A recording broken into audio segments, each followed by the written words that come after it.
بسم اللہ الرحمن الرحیم۔ خدا کی قسم اس وظیفے کو صرف 7 بار پڑھ لو، اللہ تعالیٰ سے جو مانگو گے وہ مل جائے گا۔ اس عمل کو کرنے کے بعد اللہ تعالیٰ سے جو دعا مانگو گے اللہ تعالیٰ کا جواب آئے گا کہ میں نے تمہارا کام کر دیا۔ محترم ناظرین، جو شخص یہ کہتا ہے کہ اس کی دعا قبول نہیں ہوتی، آپ کو آج ایک دعا بتائیں گے جس سے انشاءاللہ آپ کی دعا ضرور قبول ہوگی۔ ایک وظیفہ ہے جس کے کرنے سے آپ کی دعا قبول ہوگی انشاءاللہ، اور آپ اپنی آنکھوں سے دیکھیں گے کہ جو کہتا ہے کہ میری دعا قبول نہیں ہوتی، مجھے کوئی نوکری نہیں ملتی، انشاءاللہ جو اس طریقے سے دعا مانگے گا اس کی دعا اللہ ضرور قبول فرمائے گا۔ ہر دعا اللہ کی بارگاہ میں قبول ہوتی ہے، گنہگار آدمی ہو یا بدکار سے بدکار آدمی ہے، حتیٰ کہ اللہ کو نہ ماننے والا غیر مسلم ہے اس کی بھی دعا قبول ہوتی ہے۔ دعا ایک عظیم نعمت اور انمول تحفہ ہے۔ اس دنیا میں کوئی بھی انسان کسی بھی حال میں دعا سے مستغنی نہیں ہو سکتا۔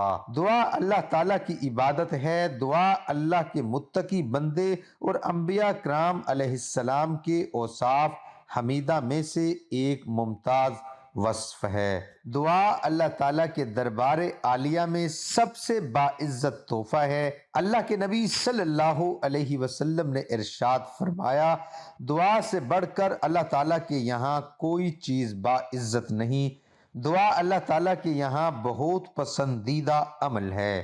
دعا سے اللہ تعالیٰ کے غصے کی آگ مدھم پڑتی ہے۔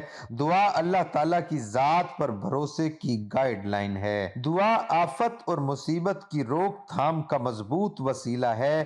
بلا شبہ دعا اپنی اثر انگیز اور تاثیر کے لحاظ سے مومن کا ہتھیار ہے۔ اللہ کے نبی صلی اللہ علیہ وسلم نے ارشاد فرمایا، دعا مومن کا ہتھیار، دین کا ستون اور آسمان و زمین کی روشنی ہے۔ اللہ نے اپنے بندوں کو دعا کی تاکید کی ہے، اس کی قبولیت کا وعدہ کیا ہے۔ اللہ تعالیٰ نے قرآن مجید میں صاف صاف اعلان کیا ہے، جب میرے بندے میرے بارے میں دریافت کرے تو میں قریب ہوں، دعا کرنے والا جب مجھ سے مانگتا ہے تو میں اس کی دعا قبول کرتا ہوں۔ یقیناً یہ اللہ تعالیٰ کا فضل اور کرم ہی ہے کہ بندوں کے ہر عمل سے بے نیازی کے باوجود وہ اپنے ہی سے مانگنے کا حکم کرتا ہے۔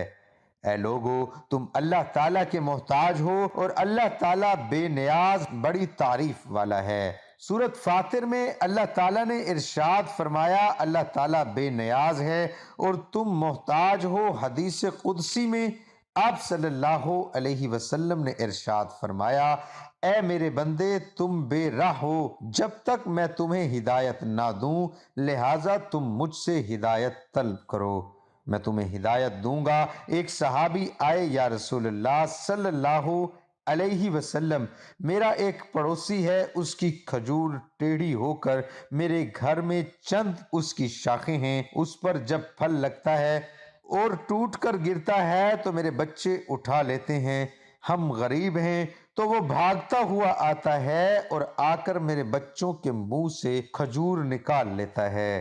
یا رسول اللہ صلی اللہ علیہ وسلم، آپ اس کو کہیں کہ میرے چھوٹے چھوٹے بچوں پر اتنی زیادتی نہ کرے۔ آپ صلی اللہ علیہ وسلم نے اسے بلایا، وہ منافق تھا۔ آپ صلی اللہ علیہ وسلم نے فرمایا، سودا کرتے ہو؟ اس نے پوچھا کہ کون سا سودا؟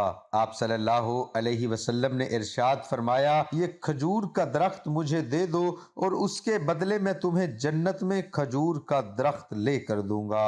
وہ کہنے لگا، یا رسول اللہ صلی اللہ علیہ وسلم، یہ اصل میں میرے بچوں کو بہت پسند ہے، اگر کوئی اور کھجور ہوتی تو میں دے دیتا، تو یہ میری معذرت ہے۔ یا رسول اللہ صلی اللہ علیہ وسلم، یہ کہہ کر وہ چلا گیا۔ ایک صحابی وہاں بیٹھے تھے، ان کا نام ابو دادا تھا۔ وہ کہنے لگے، یا رسول اللہ صلی اللہ علیہ وسلم، اگر میں وہ کھجور کا درخت لے دوں تو مجھے جنت میں کھجور کا درخت لے دیں گے؟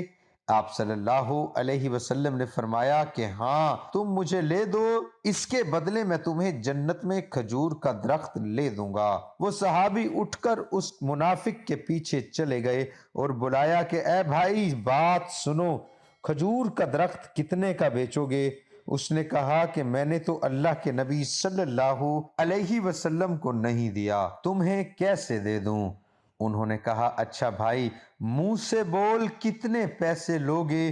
تو اس نے جان چھڑوانے کے لیے کہا کہ اپنا سارا باغ مجھے دے دے اور یہ ایک کھجور کا درخت لے لے۔ اور باغ میں 600 کھجور کے درخت ہیں اور یہ کھجور کا درخت کسی اور کو دینا ہے۔ صحابہ کہنے لگے کہ پکے ہو تو سودے سے پھرو گے تو نہیں؟ اس نے کہا کہ میں پاگل ہوں کہ میں مکر جاؤں گا، مجھے 600 کھجور کے درخت مل رہے ہیں۔ انہوں نے کہا کہ مجھے منظور ہے، کھجور کا درخت میرا اور سارا باغ تیرا۔ ابو درداء رضی اللہ تعالی عنہ گئے اور باغ کے باہر کھڑے ہو گئے، اندر بھی داخل نہیں ہوئے اور جیب میں جو پیسے تھے وہ بھی زمین کے اندر ڈال دیے کہ یہ بھی باغ کی کمائی ہے، اور باغ کا جنت کے بدلے سودا کر دیا۔ اللہ کے نبی صلی اللہ علیہ وسلم سے اور اپنی بیوی کو آواز دی کہ باہر آؤ، یہ باغ اب ہمارا نہیں ہے، اس باغ کا اللہ کے نبی صلی اللہ علیہ وسلم کے ساتھ سودا کر آیا ہوں۔ بیوی نے جب اللہ کے نبی صلی اللہ علیہ وسلم کا نام سنا تو وہ بھی بچوں کو لے کر باغ سے باہر آ گئی اور کہا تم نے بہت خوبصورت سودا کیا۔ حضرت ابو درداء اللہ کے نبی کے پاس آ گئے کہ یا رسول اللہ صلی اللہ علیہ وسلم میں نے سودا کر لیا ہے۔ فرمایا ابو درداء کیسے سودا کیا؟ کہا یا رسول اللہ صلی اللہ علیہ وسلم سارا باغ دے دیا اور وہ کھجور کا درخت لے لیا۔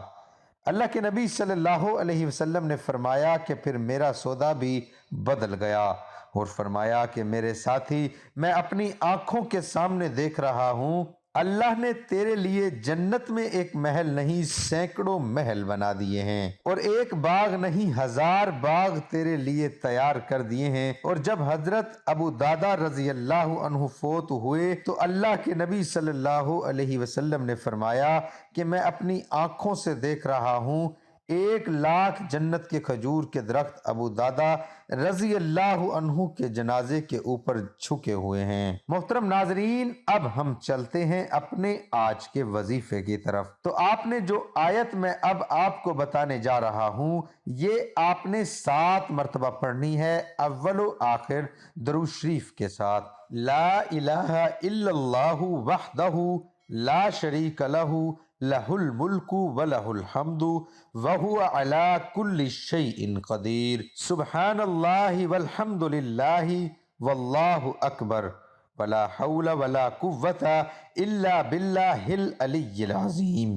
7 مرتبہ اول و آخر درود شریف پڑھنے کے بعد اس آیت کی ہر نماز کے بعد تلاوت کرنی ہے۔ انشاءاللہ جو بھی آپ اللہ تعالیٰ سے مانگو گے اللہ تعالیٰ آپ کو عطا فرمائیں گے، لیکن دعا آپ نے صدق دل کے ساتھ مانگنی ہے۔ سچے دل سے مانگی ہوئی دعا اللہ تعالیٰ کے ہاں رد نہیں ہوتی۔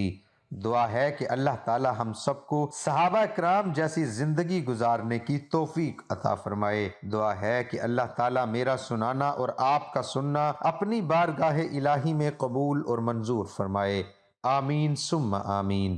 تمام دوستوں سے گزارش ہے کہ اللہ تعالیٰ کے 99 ناموں میں سے ایک نام کمنٹ میں ضرور لکھیں۔